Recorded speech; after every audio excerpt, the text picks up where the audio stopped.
And you can think of this in a practical way. Think of it in terms of addictions. Vi kan tänka på det här på ett väldigt praktiskt sätt. Till exempel med beroenden. People become addicted to drugs and addicted to food and addicted to sex. Folk blir beroende av droger och mat och sex. Medicines. Chocolate. Yes. All kinds of things. And the addictions definitely involve an attraction. Beroendena involverar definitivt en attraktion. You mean that you can put them away? Yes, it's the pain is that an addiction is something that you cannot stop. Smärta i beroende är att det är någonting som du inte kan stoppa. Yeah, so it's almost a feeling of being out of control. Det är en känsla av att vara utom kontroll. And all addictions involve pain, otherwise they wouldn't be a problem. Alla beroenden involverar smärta, annars så skulle de inte vara ett problem. The attraction just becomes so obsessive and so compulsive. Attraktionen blir väldigt Obsessive. Besatt, som en besatthet. Yeah, obsessive, compulsive. It feels like you have to have a fix. Det känns som att du behöver ha en fix.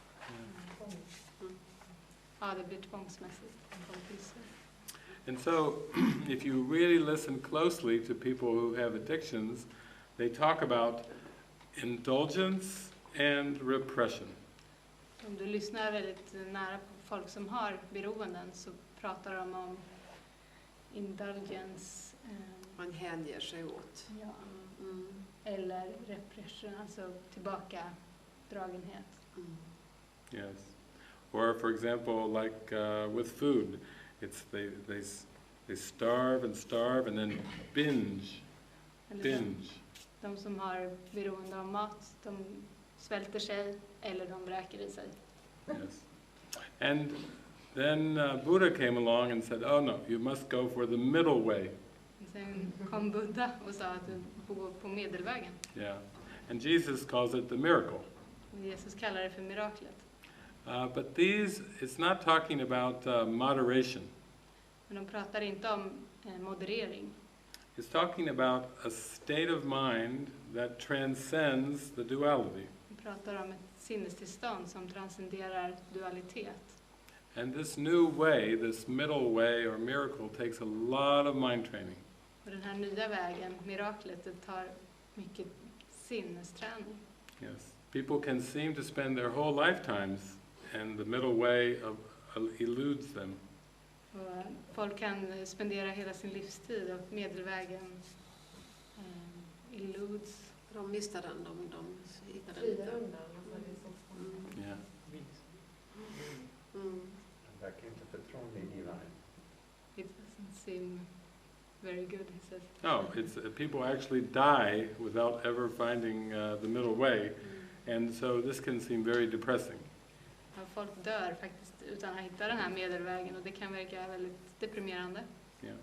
But I have discovered that if you really empty your mind of all of the concepts, then the miracle is quite easy and natural. Men jag har upptäckt att om du tömmer ditt sinne från alla koncept så är miraklet enkelt. Yes. But as long as you're holding on to concepts, then it's still like a cloud. It just covers over the miracle. Så länge som du håller dig till koncept så är det som ett moln över miraklet. So, one way is talking about the cloud of judgment. Ett sätt att prata om det hela är att prata om molnet av dömande eller bedömande. Yeah. But judgment is more than condemnation. Dömande är mer än fördömande. Yes. Preferences are actually judgments. Att ha preferenser är dömande. Att föredra något för någonting annat. And I would say opinions are Åsikter, also judgments. åsikter, dömande. And so someone may say, well, I just have a little preference or just a small opinion, but it still covers over the miracle. Man säger jag har bara en liten Lite dömande. dömande, så täcker det ändå över miraklet. And when you train your mind, you really do reach a state where you have no opinion about anything. När du har tränat ditt sinne så har du en upplevelse av att du inte har någon åsikt om någonting. But this does not mean that you are rigid in your non-judgment. Det betyder inte att du blir rigid i din icke-dömande. I'll give you an example. You're out taking a walk and you meet someone and they say, isn't it a beautiful day? Till exempel om du tar en promenad och du möter någon som säger, är det inte en vacker dag? You don't say no. That is a judgment. You don't say that. Du säger inte nej. No. Your words may say, yes, it is a beautiful day. Dina ord kanske säger, det är en vacker dag. But you're coming from a place of stillness in your mind. Men du kommer från en tillstånd av stillhet. It's just a way of starting a conversation. Det är bara ett sätt att börja och mötas. It's when you give your words over to the Spirit and say, you use them in a very friendly way. När du säger till heliga Ande att du använder mina ord på ett väldigt vänligt sätt. You don't say, no, God did not create days. There is no such thing as a day. Du säger inte, nej, Gud skapade inte dagar. Dagar finns inte. They probably would just look at you as if you were crazy if you said that. De skulle titta på dig som att du var galen. Yeah. Du sa det. So if we use an example like Jesus, Jesus was very, very friendly. Så om vi använder Jesus som exempel, han var väldigt vänlig. Yes. He would be very engaging with people, really meet them. Han var väldigt tillmötesgående med människor. But his mind was so still that he did not judge them in any way. Hans sinne var så stilla att han inte dömde dem på något sätt. Not according to the Bible. There is several occasions where it's very judgeful. Yes, there always are interpretations in the Bible, and certainly we could say that Jesus was very telepathic. Det finns mycket tolkningar i Bibeln och man kan säga att Jesus var väldigt telepatisk. Yes. For example, when he was meeting with the scribes and the Pharisees, and the prostitute came in and started washing his feet and putting oil on his feet.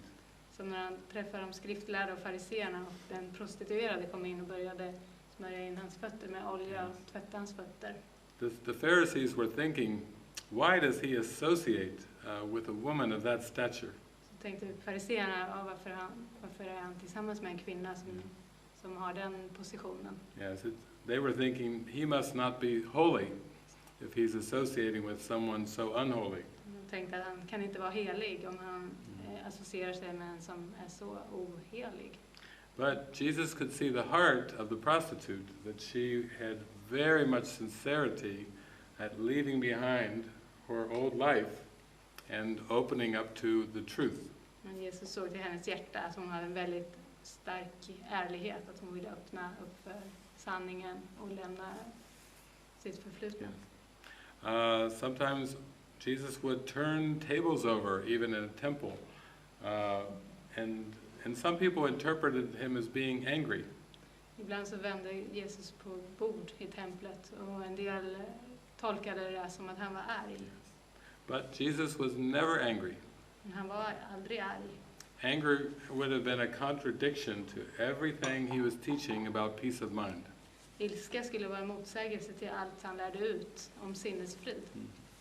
It is actually possible to turn tables over and not be angry. Det är möjligt att vända på bord utan att vara ilsken. Especially because on these tables there was a lot of commerce going on.